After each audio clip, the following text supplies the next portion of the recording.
My brothers and sisters, sons and daughters of Africa, I speak to you today with a heavy heart, but also with a burning fire.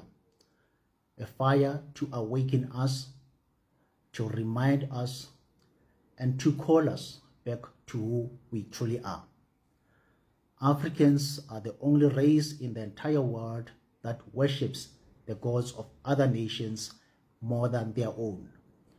And yet, Africa is the poorest, the most divided, the most exploited, and the most unprogressive continent on earth. This is neither a coincidence nor by chance. It is a curse that we have placed upon ourselves. Europeans are Christians, and they pray to Jehovah.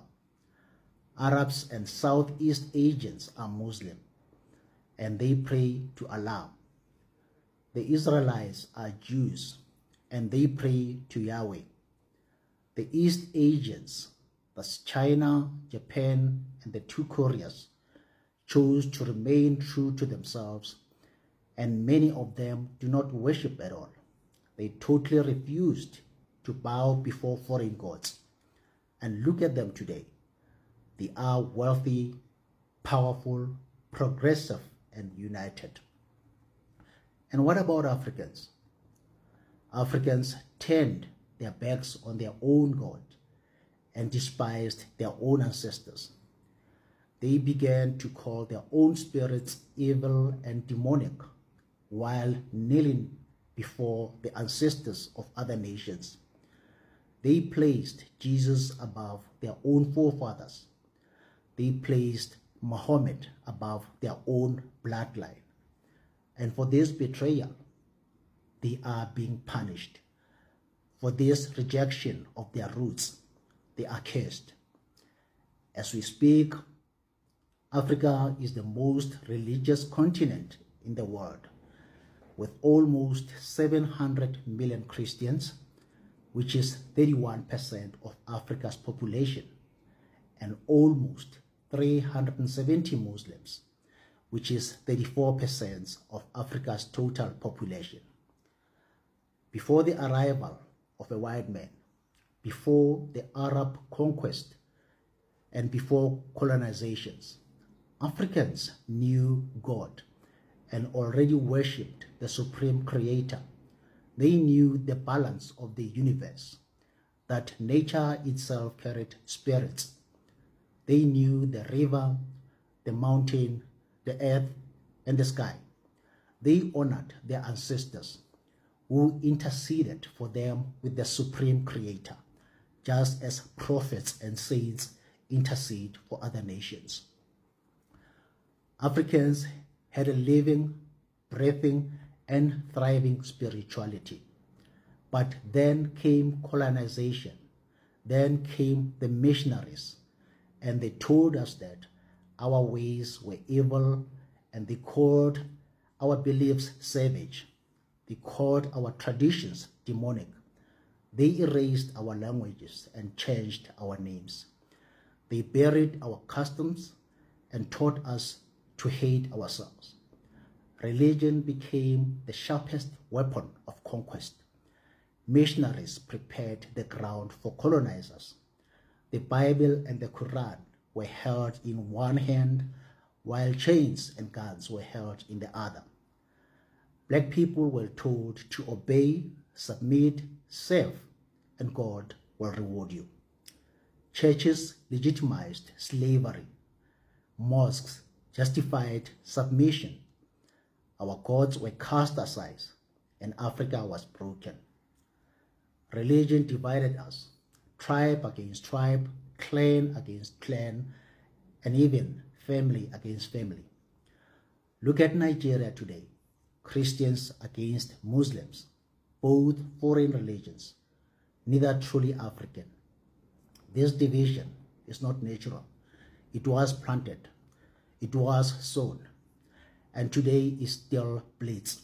Economically, religion robbed us too. Churches and mosques seized land, and missionaries took resources. Offerings and tithes enriched the few, while the masses remained poor. Even now, prosperity preachers rob the vulnerable, promising heaven while stealing their bread on earth. We have been enslaved not only politically, not only economically, but spiritually. And so I ask, how can we prosper when we despise our own gods? How can we be free when our souls are bound to foreign masters? How can we rise when we believe salvation only comes from outside ourselves? Brothers and sisters, the truth is clear.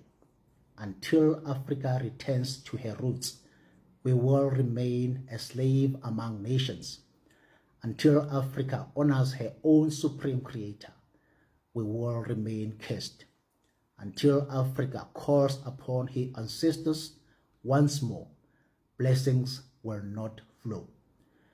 If the Jews remain Jews and prosper, if Arabs remain Muslims and prosper, if Europeans remain Christians and prosper, and Asians remain true to themselves and prosper, why should Africans abandon their ways and expect to prosper? The time has come for Africa to rise again, not only politically, not only economically, but spiritually. We must reclaim what was stolen. We must honor what was demonized. We must lift what was cast down. Let us teach our children that their ancestors are not demons. Let us teach them that their languages are not inferior. Let us teach them that their traditions carry wisdom, power, and blessing. Let's stop kneeling before foreign gods while our own blood cries out for recognition. We are not cursed by any god. We are cursed by our own rejection of who we are. But curses can be broken, chains can be shattered, and freedom can be restored.